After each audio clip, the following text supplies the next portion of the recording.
Hey everybody, this is Rustin with Metalholic Magazine and AXS Entertainment. We're out here Mayhem Festival Day 4, Boise, Idaho. We're going to bring you 5 minutes of mayhem here with John and Mike from Darkest Hour. How you guys doing? Solid, man. Good. We just watched Body Count rock, a little bit of Cannibal Corpse. We're in here right now. We'll be able to catch Trivium. You know, it's a long day of metal, but we were into it. Everybody seems to be really excited about seeing Ice-T and Body Count back again after all this time. Yeah, they're killing it too, man. I mean, sick. Yeah, it's just cool to see an OG up there, you know, because you see a lot of young talent, but you rarely get to see any kind of older talent come back and do anything that's relevant. So it's just kind of cool to see. He boasts about being the oldest guy on the tour, you know. And sometimes we have some older gentlemen with us as well, you know. And it's nice to just see, like, I don't know, somebody up there doing that. Something. Dude invented the phrase OG. Yeah. He invented it. So that's pretty sick. This is, if memory serves, your guys' first time on Mayhem, isn't it? This is our first Mayhem, yes. Yeah, that's what I thought. So is it everything your mother warned you about so far? It is. It's like a mix of Ozfest and Warped Tour. It's sort of like an adult summer camp. Yeah, we call it heavy metal summer camp. Definitely has that vibe, for sure. Yeah, and having watched it the last few years and everybody I've talked to, they said the one thing that's different about this than a lot of festivals, there's a lot of camaraderie. Everybody sort of hangs together, plays together. You know, that's funny. The first night of tour, I was hanging with George Corpse Grinder from Cannibal, and he was saying the exact same thing. He was like, man, I fucking love these tours because of camaraderie. Sick, man. It's like, fuck yeah, dude, you're awesome.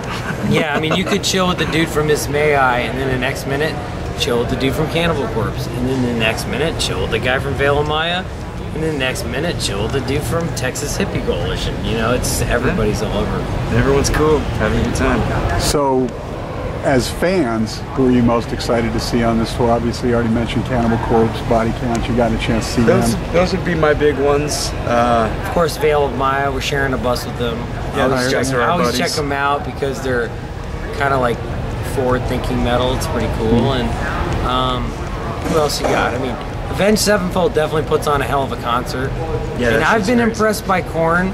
You know, I was from the era, we came up in the 90s in the metal hardcore world where maybe some of the new metal stuff was shunned a little bit, but I definitely think that they put on a great concert. So that's nice to see Brian back in the band too. So. Yeah, I like to watch them. I've made it over the main stage to watch Trivium and also Asking Alexandria. And but for us, I mean, we're in the trenches all day on the second stage, so we see all the bands and hear all the bands. You can't go anywhere. You can't go on your bus.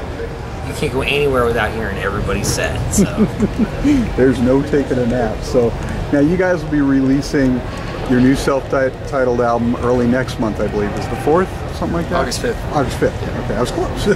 You're first with Sumerian. Tell us about the new record from your guys' perspective. I mean, well, everybody has a different tale to tell, don't they? You know, it's got something for everybody. Yeah. You know, it definitely has, like, you know, a lot of our classic sound, but a lot of different stuff going on. Well, I mean, here's the thing. The thing is, a lot of people don't know who we are. We talk about There's an entire generation of people who love the band. I mean, a lot of the bands on the tour are fans of the band and are friends of ours. But the younger people here, they don't know the albums that connect with those guys because Darkest Hour is sort of a band that kind of transcends each generation, and each new album connects with somebody new. Right. So, I would say that it's just kind of a different thing. But what's it different from if you've never heard the band? So what we like to say is, it has something for everybody. It's not just a thrash metal record. It's like a heavy metal record. My man can sing, but he can scream. But it's all crazy. It's all over the place. And there's a whole discography of a band that's grown to where we're at that you can check out. Right. But we encourage people to check out this because this is, you know, we poured our soul into it, and it's really takes everything in a different place. You know, a journey almost. When you guys had more time to work on this record, right? How did that sort of help, you know, alter the outcome of everything? I mean, that made a big difference, I think. You know, a lot of our previous records, we didn't I mean, we've spent what, like 2 years making this thing? Yeah, I think that the reflection helped a lot, but a lot of the writing, everything that happens, there is some spontaneity to it still, even though it's like 2 years, whatever.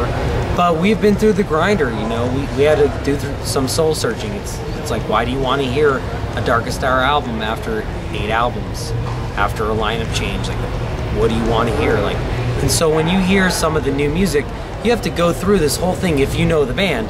If you don't know the band, you're lucky. You get to just enjoy it and be fuck yeah, sick. And I see people do it every day, and so does he.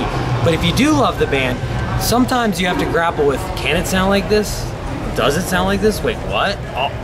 All in the first song. So it's interesting. It's interesting to have been a band this long and still be able to grow, but also keep it within the confines of a discography. Yeah. Well, and you do have what, 2 new members now? Yeah.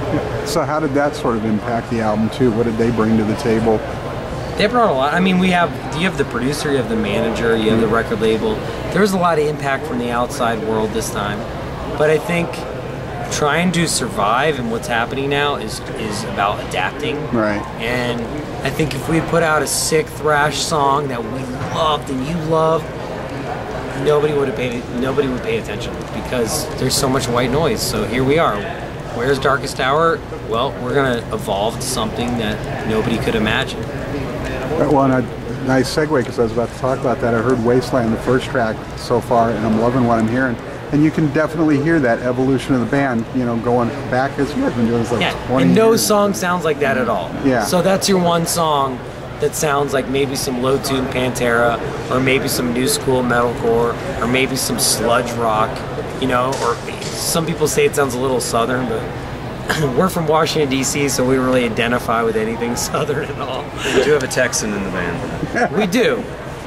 So, and we do like the South, sweet tea in Florida. Well, did you guys sort of intentionally push to go in new directions on this one, or was this just sort of where, as you've matured and grown as people and musicians, it sort of just took you? I think the world pushed us. I think it was both. I mean, I don't know. I wanted to go there. He definitely wanted to go there. I mean, to experiment with the beats, the chord changes, the music, I mean, that opens it up to what he can do tremendously. So definitely there's a lot of that. But would we have been happy being the AC/DC of metalcore? Who knows? But that's not what the world wants. Right. They don't want that. They want evolution.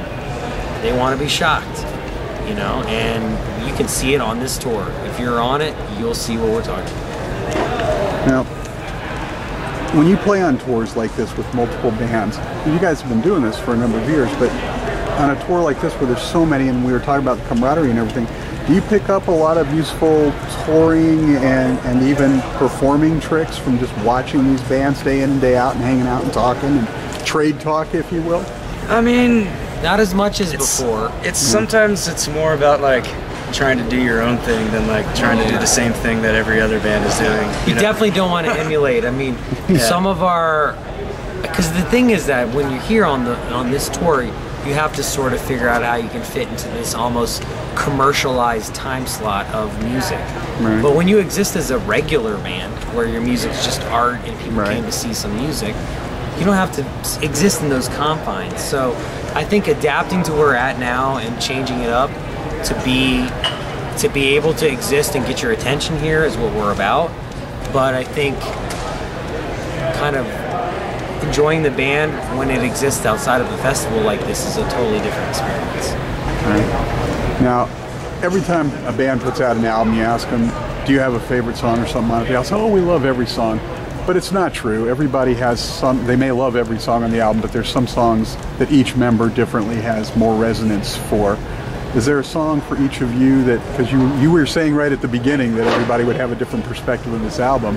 Is there a song or two from the album for each of you that sort of has more resonance for you? You want to go first, or should I go first? You can go first. I can answer this motherfucker like no problem. Because I love them all, so I'll just change it up whatever you fucking say. I can say any ones, but even the 2 bonus tracks, I'll never have the non-deluxe version on my iPod. I just will let that be known. I mean, there's 15 tracks, you should get them all. There's one called By the Starlight that's like got a lot of one. acoustic stuff going on, and it's almost like a duet with this girl singing. It's not almost. It is a duet with a girl singing, and it's pretty cool and it's different. And it's a total departure from like anything you've ever Who's the done. girl that's singing on it? She has like a band, and she likes to remain kind of anonymous. Oh. She knew our label owner, and she just came in and did it. We kind of want the voice to be more like a ghost. We don't need this to be about like, thing, hey, what the fuck do you need it to be Pink? Right. You need it to be Avril Lavigne? What the fuck you need it to be? It's just an awesome metal song, you know, and it's cool. It's a departure for the band. But you know, I love Wasteland, the first song. I love that it's different. Right. It makes you rethink what's happening about the twin guitar thing. I also like Rapture and Exile, the second song on the album.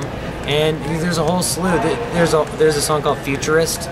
That's a huge stretch for the band. It's like kind of very rocky. And then also the one we're gonna put to radio called The Misery We Make, where John sings most of the time, but has a nice like Swedish metal 3/4 swing to it. Nice. So I mean, there's a whole bunch of different aspects. It's maybe too smart for what it needs to be, but what the fuck?